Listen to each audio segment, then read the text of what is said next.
Amigos, ¿qué tal? ¿Cómo estáis? Aquí Manolo Jiménez de nuevo en una nueva publicación, tutorial en este tiempo de confinamiento. Estamos de cuarentena, como bien sabéis. Y bueno, he querido aprovechar la ocasión para hacer un vídeo nuevo sobre algo que, bueno, no es mi campo.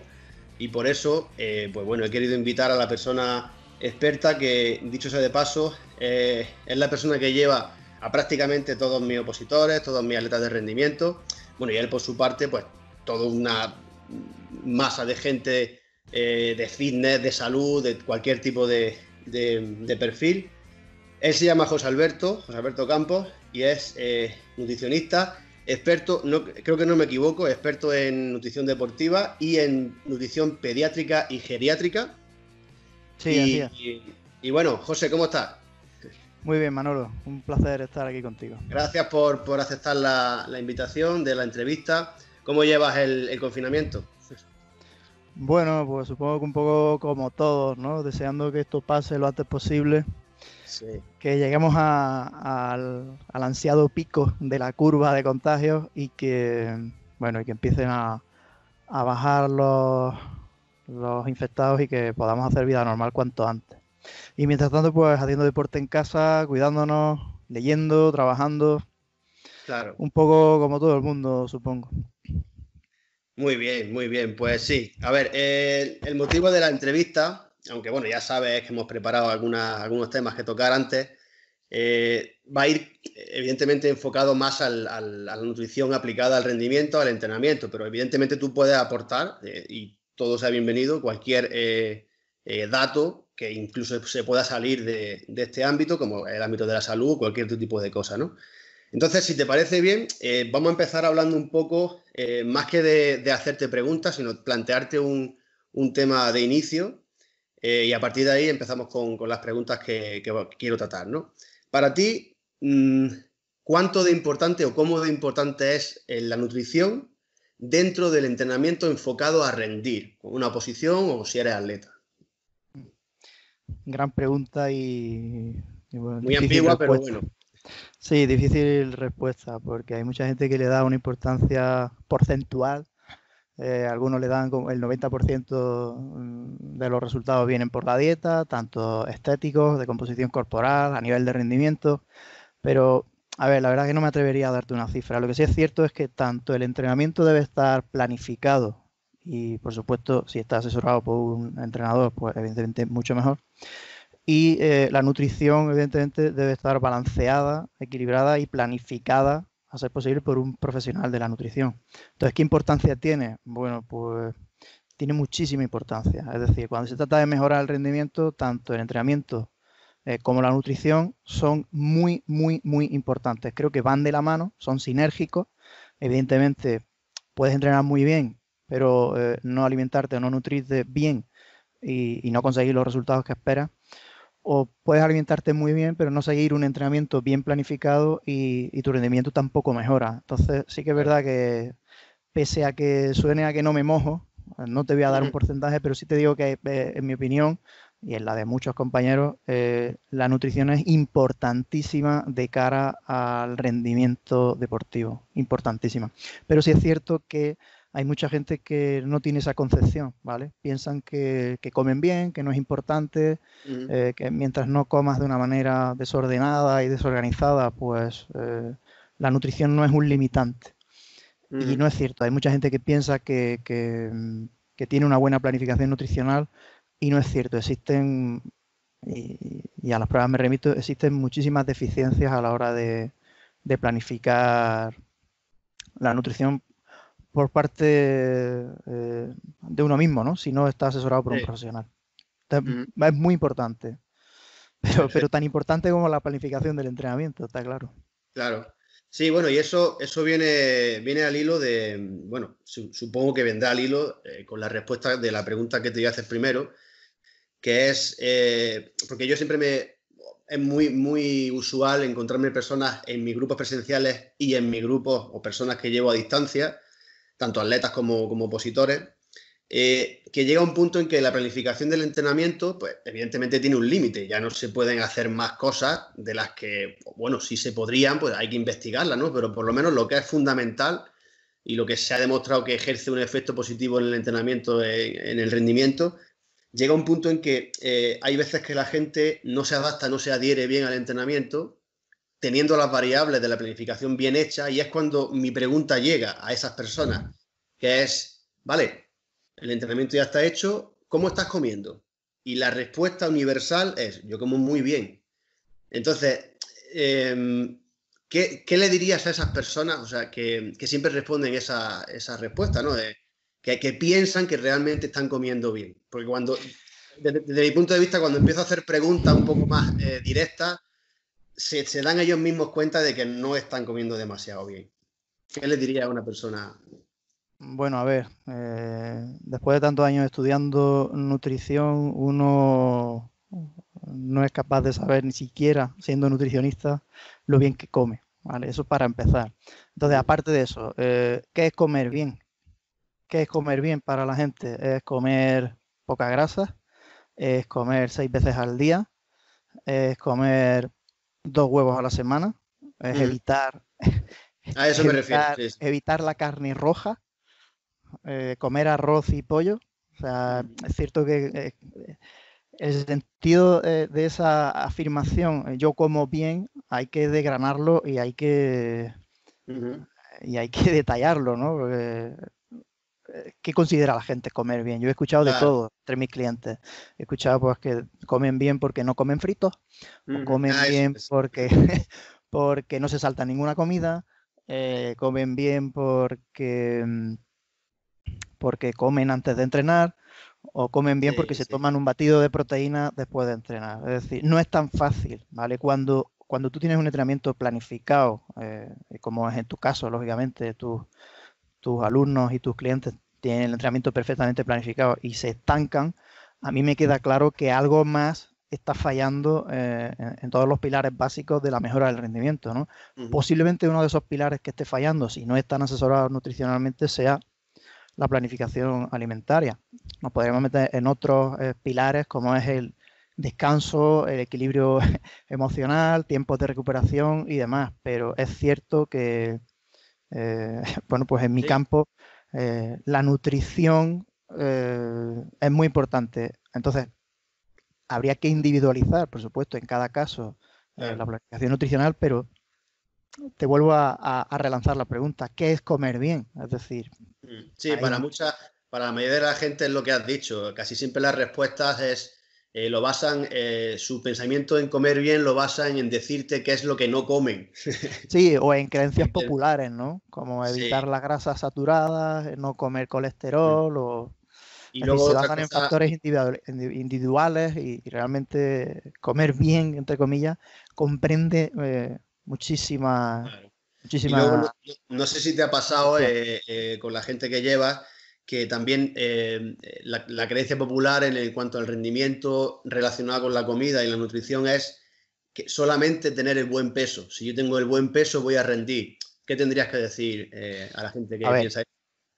eso es una verdad un poco sesgada, porque es cierto que la composición corporal afecta muchísimo al rendimiento, es cierto, no nos vamos a engañar. Sí, sí. Si tú tienes sobrepeso, pues lógicamente cuando tú vayas a hacer un sprint, pues evidentemente ese peso te va a lastrar, cardiovascularmente tu cuerpo no va a poder y luego pues tu potencia y tu fuerza relativa con respecto a tu peso, pues van a ser mucho menores. Entonces, partiendo de la base de que es cierto que la composición corporal influye muchísimo, después influyen otros factores, ¿vale? Por supuesto, la utilización de sustratos energéticos, es decir, cómo te alimentes, ¿vale? El nivel de hidratos de carbono que consumas, tanto a nivel de macronutrientes como de micronutrientes, es muy importante.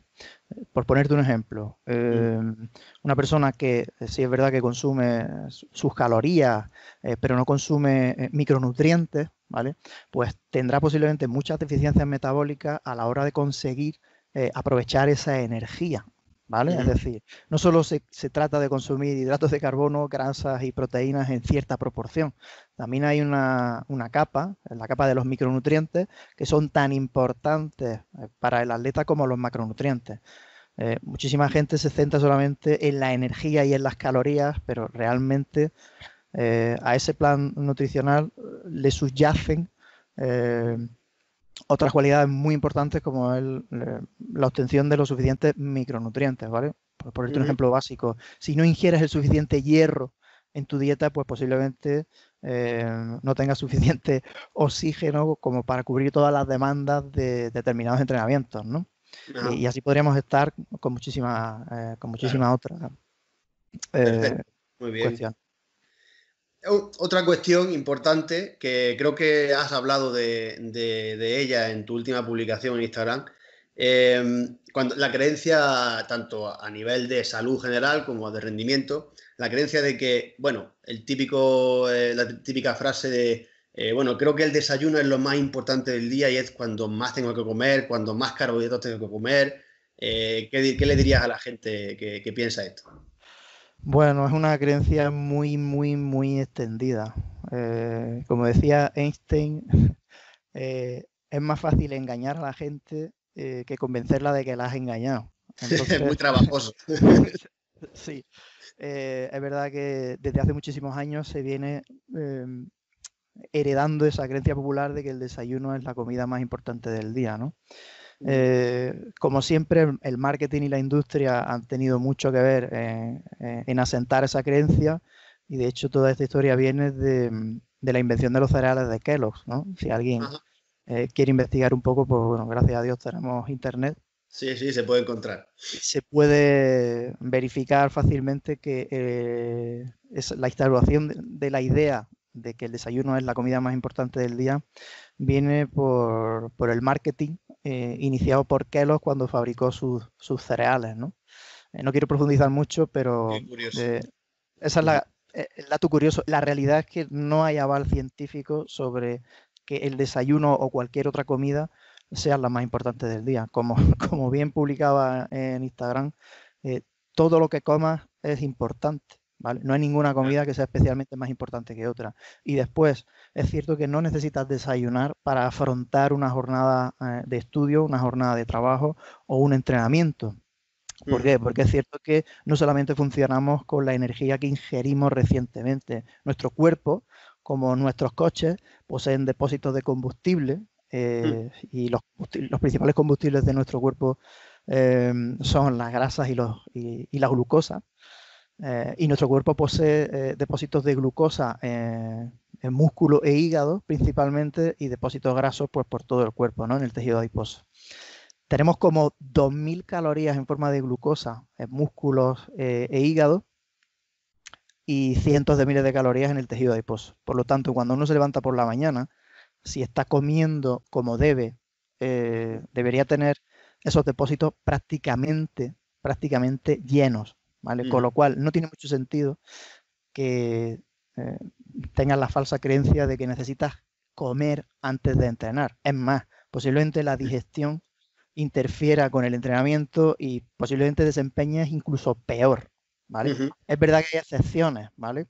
En entrenamientos que van a ser muy extenuantes, que tienen una intensidad excelsa, como por ejemplo, pues no sé, una maratón, una triatlón, pues es cierto que necesitamos asegurarnos de que los depósitos energéticos están al 100%.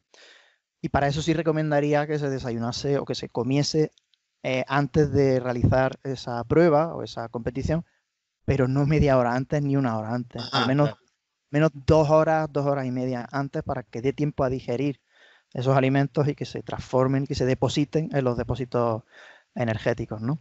También es cierto que hay gente que experimenta mareo cuando alguna vez se ha propuesto entrenar en ayunas, pero eso no es ni más ni menos que el señal de que su flexibilidad metabólica Es muy es baja. muy baja. Hablamos de flexibilidad metabólica como esa capacidad que tiene el organismo para utilizar los sustratos energéticos que tiene el organismo compartimentado en sus depósitos energéticos, ¿no? Es decir, hay mecanismos por los que te vuelves dependiente de la glucosa exógena, de la glucosa que ingieres, en lugar de la glucosa que tienes almacenada, ¿no? Pero es cierto que esa inflexibilidad metabólica se puede entrenar. ¿Cómo la entrenamos? Precisamente intentando entrenar más veces en ayunas, quizás con entrenamientos al principio de menor intensidad, quizás con entrenamientos que requieran menor demanda energética.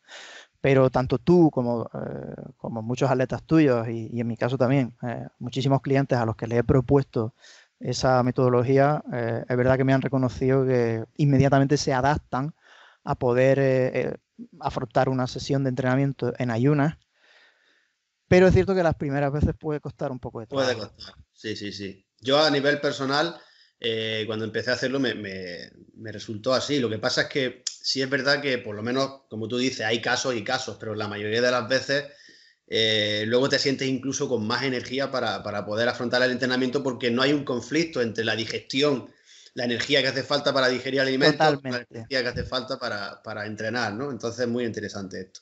efectivamente. Bueno, esto viene a coalición con la siguiente pregunta que te iba a hacer, que es lo de comer antes de entrenar, que ya no ha resuelto la duda.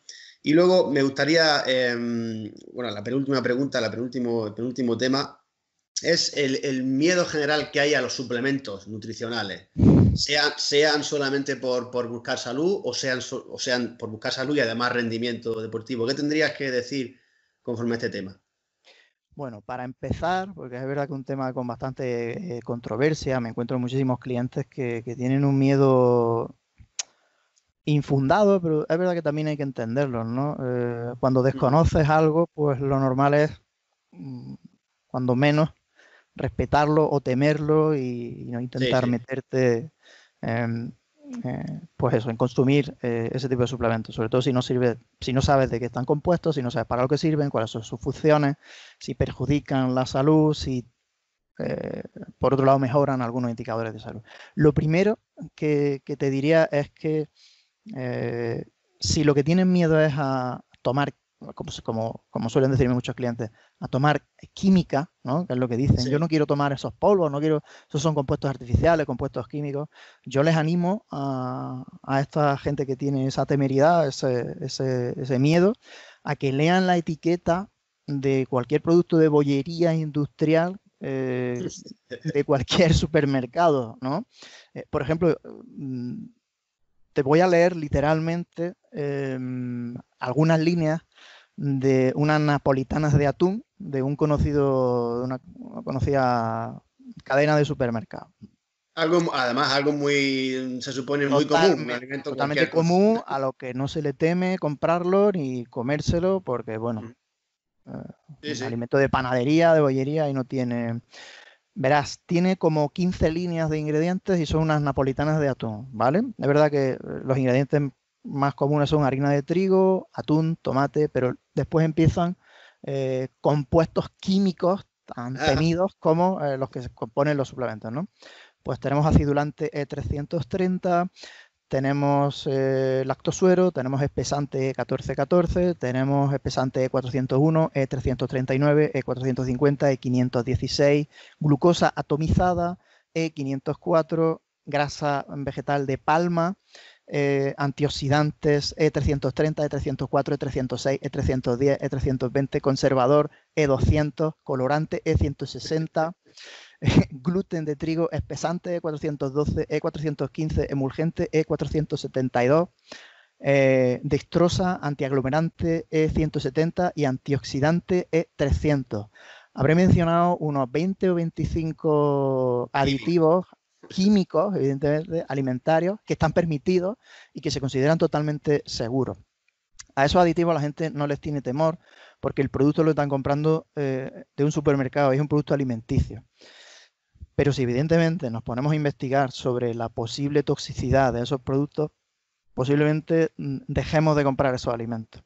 ¿Qué ocurre con la suplementación? Pues parece ser que hay un miedo bastante infundado a los suplementos porque se piensa que son perjudiciales para la salud. Pero de nuevo vuelvo a hacer hincapié en que la evidencia es clara al respecto. Hay, eh, por ejemplo, te puedo decir que el Comité Olímpico Internacional tiene un posicionamiento con respecto a estos suplementos y aprueba la mayoría de ellos, si bien se posicionan respecto a su efectividad, pero aprueba el uso de la mayoría de ellos para el rendimiento. Pues te voy a poner un ejemplo muy clásico de un suplemento que es el más estudiado y de los más seguros, que es la creatina. Bueno, Ajá. pues el Comité Olímpico Internacional pues, aprueba perfectamente el uso de la creatina como una ayuda ergogénica para mejorar el rendimiento. Por supuesto, en cuanto investigas más, pues te das cuenta que la creatina tiene muchísimos más beneficios, no solo para el rendimiento, sino también para la salud en general, ¿no? Sí, entonces es verdad que ese miedo infundado viene la mayoría de las veces por desconocimiento, pero también te digo que los suplementos que se venden hoy día, independientemente de que funcionen o no, son seguros en el 99% de los casos. También te tengo que decir que en la Agencia Europea de Seguridad Alimentaria, ¿vale? La EFSA, las siglas en inglés, también tiene un posicionamiento con respecto a estos suplementos y los está continuamente evaluando, de tal manera que si el comité científico de la EFSA considera que alguno de los suplementos tiene un riesgo para la salud, lo retira inmediatamente, lo prohíbe la Comunidad Europea, ¿vale? Entonces, lo que le quiero transmitir a la gente es que cuando están asesorados por un profesional de la nutrición deben de estar tranquilos porque nos hemos formado para garantizar que la salud precisamente de los atletas o de los clientes en este sentido esté por encima de cualquier otra cosa. Entonces, yo animo a que cuando la gente desconozca algo se anime a empoderarse a perderle el miedo a algo que desconoce empezando a conocerlo. Magnífico. Podríamos estar hablando horas sobre esto. Sí, pero... sí, correcto. No, pero está muy bien la contestación, porque es lo que dice. Yo siempre recuerdo a mi padre haber dicho que Leonardo da Vinci decía que lo que no se conoce no se ama, y precisamente la entrevista es para él, o se critica negativamente, sí. Entonces, la pregunta que yo tendría para ti sobre suplementación, para ser un poco más directo, para ti, ¿cuáles son, aunque sea difícil contestar seguramente, cuáles serían para ti los 3 suplementos reyes dentro del rendimiento deportivo? Del rendimiento, bueno, a ver, la creatina es el rey, no lo digo yo, lo dicen todos. La creatina monohidrato sería el rey de los suplementos, seguro, el más estudiado, eficacia comprobadísima y baratísimo. La creatina sería uno, la cafeína, por supuesto, sería otro, mejora el foco, mejora el rendimiento, mejora la síntesis de catecolaminas, para la pérdida de grasa, para el aumento de la potencia, incluso se está investigando y parece ser que incluso mejora, hace sinergia con la creatina, incluso mejora el desempeño final junto con creatina. Y un tercer suplemento, ahí ya sería una cuestión de elección personal, pero podría decirte algún adaptógeno, como la ashwagandha, por ejemplo, que es verdad que también tiene bastantes mejoras sobre muchos indicadores de salud, sobre el rendimiento, incluso se postula que sobre la testosterona. Enumeraría más de 3, por supuesto que enumeraría más de 3, pero me quedo con... Podríamos quedarnos con 2, creatina y cafeína. Como los totalmente para el 99% de la gente, creatina que entrene, creatina y cafeína. Vale. Por supuesto hay muchísimos más y otros que tampoco funcionan, ¿vale? También lo tengo que decir. En la mayoría de la población la glutamina no funciona. Bueno, eso te iba a decir, mójate. Bueno, pues salvo algunos grupos poblacionales específicos como grandes traumáticos o pacientes que se están recuperando de grandes heridas o grandes lesiones y algunos colectivos como veganos, vegetarianos, pues para el resto de la población la glutamina es totalmente inocua y no es prácticamente inocua. Sí, sí. Cuando la dieta está equilibrada, sí. Y es lo primero que tiene que estar equilibrado la dieta. Una vez más, efectivamente, si la dieta está bien planificada, bien llevada, muchas veces es un poco superfluo, ¿no? Tomar suplementos. Pero bueno, vamos a quedarnos con esas dos premisas. Y bueno, para no hacer el vídeo no me gustaría hacerlo más de media hora, a modo de conclusión, ¿qué recomendaciones directas y así escuetas podría decirle a la gente que esté entrenando y que quiera buscar un rendimiento y que quiera mejorar su salud para entrenar? ¿Qué crees que es lo más importante? Y podríamos decir 2, 3 ideas más importantes en cuanto a la alimentación, nutrición y el rendimiento. Bueno, a ver, lo primero que buscasen asesoramiento de un profesional, porque si bien es cierto que hay gente que por cualidades genéticas, pues es verdad que rinde muy bien.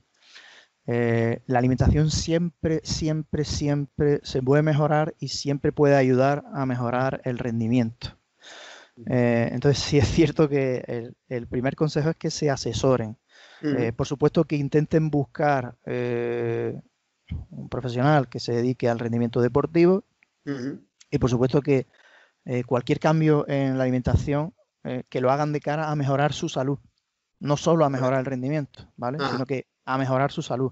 Evidentemente, si tú mejoras tu salud, es muy difícil que tu rendimiento no mejore. Claro. Es muy difícil. A modo global, esos serían los consejos que daría. Y después, por supuesto, que no creyesen cualquier creencia popular, que hay muchísimas extendidas, sobre alimentación, ¿vale? Es verdad que hay muchísimo mito alrededor de la alimentación y todo esto es una ciencia muy nueva, vamos evolucionando, pero bueno, los profesionales de la nutrición estamos ahí leyendo constantemente, formándonos, reciclándonos, porque no hay nada cierto en esto de la nutrición y por lo tanto si nosotros mismos estamos dudando constantemente de qué es lo que hacemos, pues cuando no estás metido en esta materia, pues la mayor recomendación que doy es que se asesoren por un profesional de la nutrición. Me parece muy bien. Básicamente, no dar nada por hecho y asesorarse con personas competentes y no de las creencias populares que en las conversaciones de los amigos con la cerveza se salen muchas veces de contexto, ¿no? Pues esto es así. No, al final es como todo, ¿no? Y yo creo que pasa un poco también como con la preparación física, con la educación física, que son asignaturas un poco marías, ¿no? Dentro del colectivo de la sociedad se piensan que si comer es lo que siempre se ha hecho, ¿no? Y entrenar es, pues nada, cuanto más sufras, pues más mejorarás y no hay nada más lejos de la realidad. Hay que asesorarte como tú dices, ¿no? Muy bien, pues estaremos atentos a tus publicaciones. Ya hemos estado viendo las primeras que has hecho. Yo personalmente he tenido la oportunidad de estar presente en las asesorías que haces personales a tus clientes, a tus atletas, a tus opositores. Y la verdad es que es impresionante la información que das porque se nota que lo que quieres es educar a una persona a que sepa cómo es este mundo y no solamente darle la dieta de cajón que casi siempre rula por todo el mundo en la misma. Y bueno, ¿dónde te podemos encontrar? Cuando digas tus perfiles, yo lo editaré, aparecerá por aquí en alguna parte del vídeo, tu perfil de Instagram o cualquier otro tipo de perfil que puedas decir. Sí, bueno, ahora mismo me acabo de abrir a las redes sociales, estaba reticente, pero es cierto que, bueno, la cuarentena me ha dado la oportunidad de replantearme y hace poco estoy en Instagram, mi usuario es José Alberto-CB, luego si queréis pues lo ponemos en el pie de la entrevista y bueno, pues desde ahí me pueden contactar, pueden ver mis publicaciones, saludarme, hablarme, preguntarme y yo estaré por supuesto dispuesto a ayudar a la gente, ¿no? Que al final es lo primero que debemos hacer, intentar ayudarlos, desde mi punto de vista, educarlos nutricionalmente, empoderarlos y no generarles dependencia de lo que ofrecemos, sino al revés, cada vez procurar que sean más independientes, ¿no? Y que ellos mismos intenten aprender, por supuesto asesorados. Estupendo, muy bien. Pues como te digo, estaremos atentos a las publicaciones.